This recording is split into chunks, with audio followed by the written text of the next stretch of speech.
I'm Chief Meteorologist Brad Panovich, and welcome to Live Weather Impact. Weather is observed by countless amounts of automated equipment on the ground, in the sky, and even in space. But doesn't matter whatever kind of equipment we use, weather observations have not lost that human element.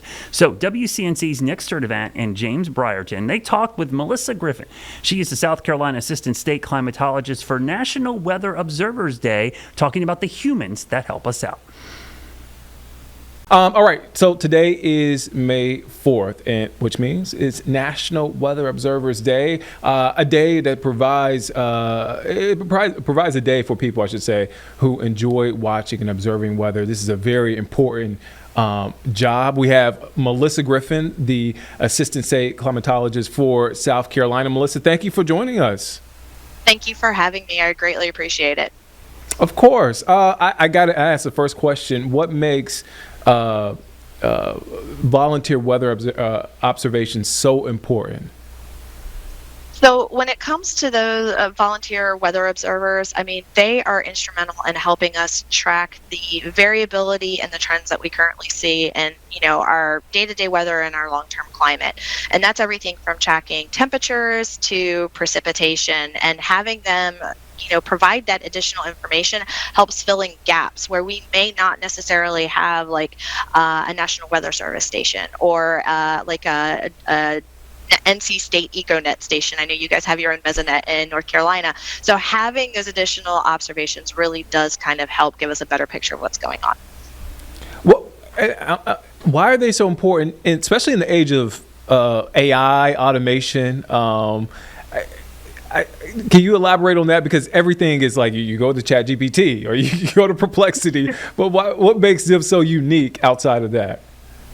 So, traditional weather observations back to the late 1800s, even the early 1800s, were all done manually.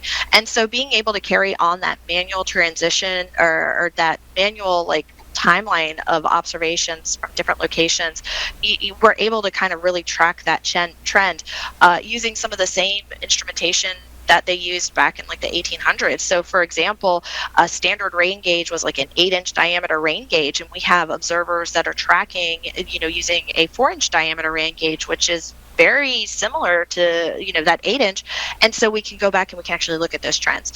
There's been so many changes in instrumentation over the years. We've gone from mercury thermometers to digital thermometers, and even having those changes in instrumentation can kind of the precision of those changes over time.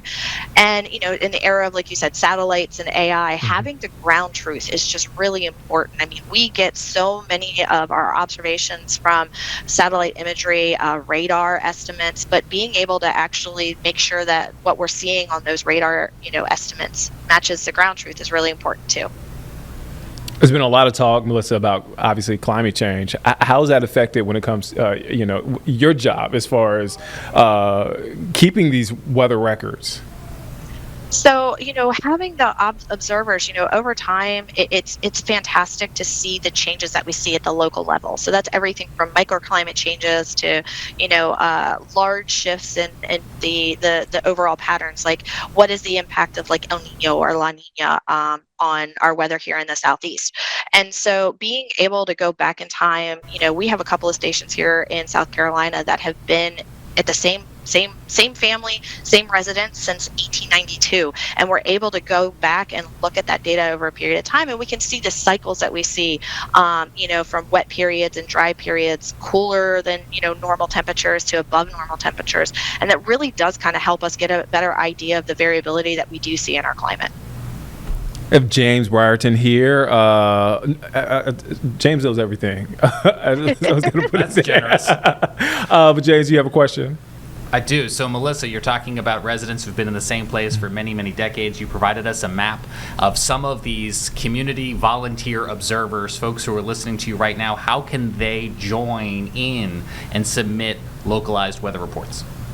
Well, one of the best ways to do that is through the CoCoRahs program. CoCoRahs stands for Community Collaborative Rain, Hail, and Snow Network. And this is a program that came out of the response to the 1997 flood in Fort Collins, where they were doing a bucket survey, literally going door to door, trying to see who had a rain gauge to determine how much rain had actually fallen in the foothills just north of the campus of Colorado State University versus what was actually observed at the National Weather Service site. And what they found was 14.5 inches had fallen in the foothills.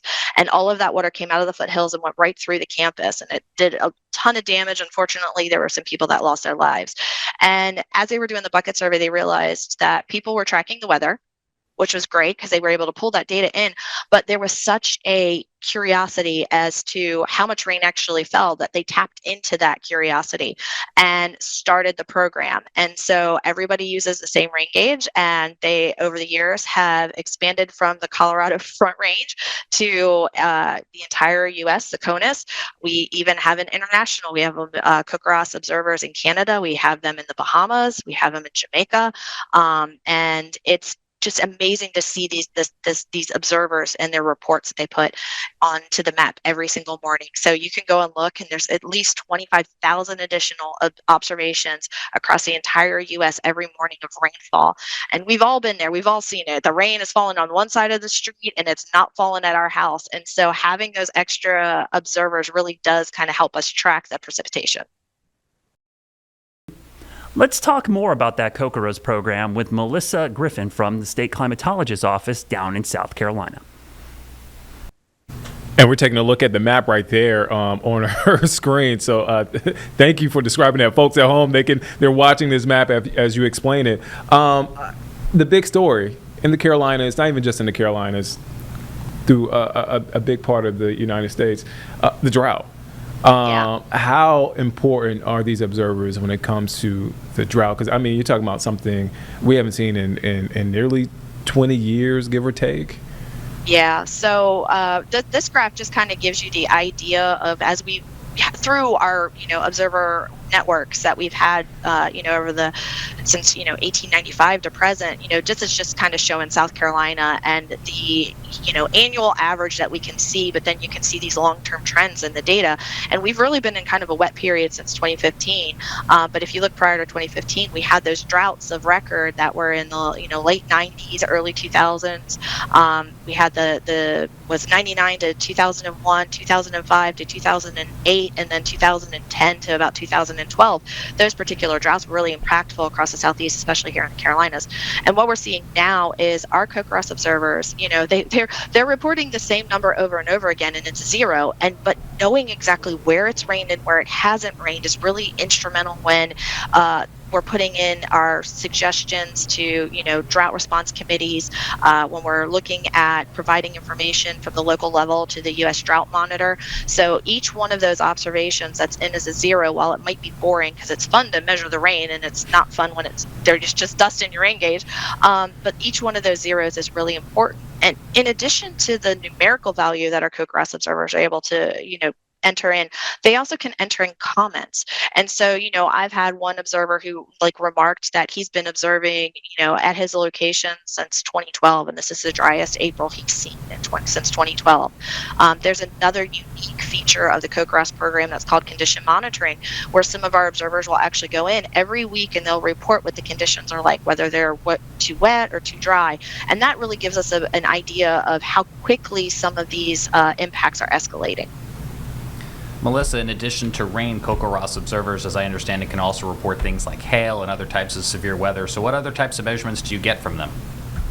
So just like this past January, where we had the amazing snow, especially up in the York County, Charlotte metro area. So our CoCoRahs observers do measure snow, and that's everything from the snow on the ground to what we call snow water equivalent, which gives us an idea of how much moisture is actually in that snow.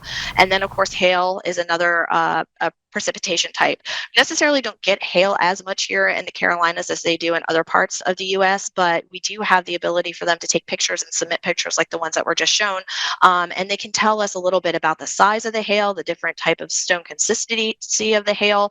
Was it just a bunch of little clumped together hail or were they larger hailstones. There's really no quantitative database on hail, so CoCoRahs has really kind of set the stage for us to be able to monitor hail, look at the hail that we get from these particular thunderstorms. That all then goes back to the research side of it and looking at thunderstorms and being able to determine, what storms might produce what size hail. An amazing interview. The Assistant State Climatologist for South Carolina. Thank you for your time. Thank you for national, not only just giving us info on National Weather Observers Day, but so much more. Melissa, thank you for your time. You're welcome. Thank you, guys. That's just one of the many cool ways that you can get involved with weather observing. It really does help us quite a bit, especially those rainfall observations, which are the most varied amount of weather that we get across our area. So thanks for joining us tonight. I'm Chief Meteorologist Brad Panovich here in Charlotte. Be back here along with Tim Buckley from WFMY up in Greensboro every night for live weather impact right here at 6:30.